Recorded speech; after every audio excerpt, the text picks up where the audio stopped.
कि प्रतिरोध जब किसी की भी सरकार हो तो उतना स्पेस होना चाहिए।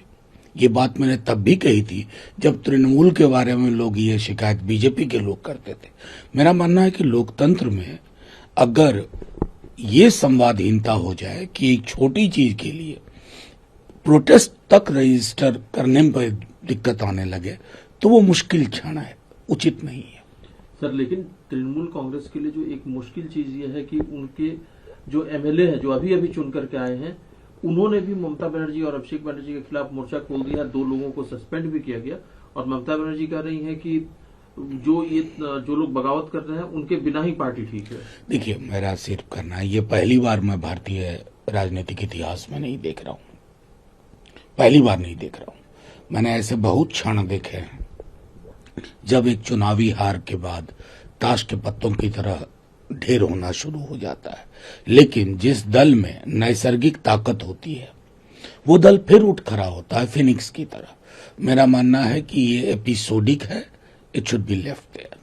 सर, जो 2 एमएलए हैं संदीपन साहा और रीता बनर्जी, तो इन्होंने आरोप लगाया है कि फर्जी सिग्नेचर कराए गए। जब नेता विपक्ष चुना जा रहा था उस समय में फर्जी सिग्नेचर इनके जमा कराए गए। साथ ही संदीपन साहा ने कहा है कि जब भी पार्टी में कोई नैतिकता की बात करता है तो उसे एंटी पार्टी एक्टिविटीज का आरोप लगाकर बात किया जाता है। कल पार्टी ने एक निर्णय लिया, मैं संदीपन जी को तो नहीं जानता और रीता हमारे साथ राज्यसभा में थे। पहले वो सीपीएम की ओर से मेंबर थे, बाद में एक छोटी अवधि के लिए टीएमसी की ओर से आए।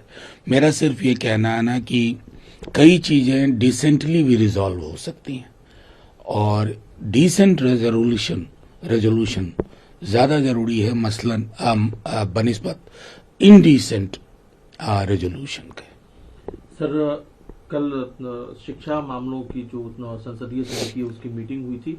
मीटिंग के बाद जो चेयरमैन है दिग्विजय सिंह, उन्होंने कहा कि नीट यूजी के जो री एग्जाम हो रहे हैं उसके लिए प्रधानमंत्री जी रिस्पॉन्सिबल हैं और उसके बावजूद भी अगर पेपर लीक होता है तो खुद प्रधानमंत्री जी को इस्तीफा देना चाहिए। नहीं, मेरा देखिए सीधे तौर पे मैं लगातार कह रहा हूं और ऐसा नहीं है कि विपक्ष में इसलिए कह रहा हूं, एक शिक्षक के नाते बोल रहा हूं, एक छात्रों की जो पीड़ा दिख रहा हूं। सिर्फ इसी बार से नहीं, 24 वाला हो, अभी नीट वाला हुआ, सीबीएसई, ओएसएम, ये इतना बड़ा फ्रॉड है। बच्चों के साथ क्या कर दिया आपने कि कितनों का आईआईटी हो गया है लेकिन यहां उनकी जान अटकी पड़ी है। मतलब कुल मिलाकर के क्या हमारी प्राथमिकताओं में नहीं है। अभी हाल में प्रधानमंत्री जी ने मन की बात की। जब देश उद्वेलित है, सिर्फ वो बच्चे नहीं जो प्रभावित हैं, उनका परिवार, उनका पड़ोस, पूरा देश। अब 2 संवेदना के शब्द नहीं, जिम्मेवारी के शब्द नहीं। मैं तो ये भी मानता हूं, कई लोग जो धर्मेंद्र प्रधान जी का इस्तीफा मानते हैं, एजुकेशन मिनिस्टर का या फॉरेन पॉलिसी में कुछ जयशंकर जी का या पेट्रोलियम मिनिस्टर का, ये नाइंसाफी है।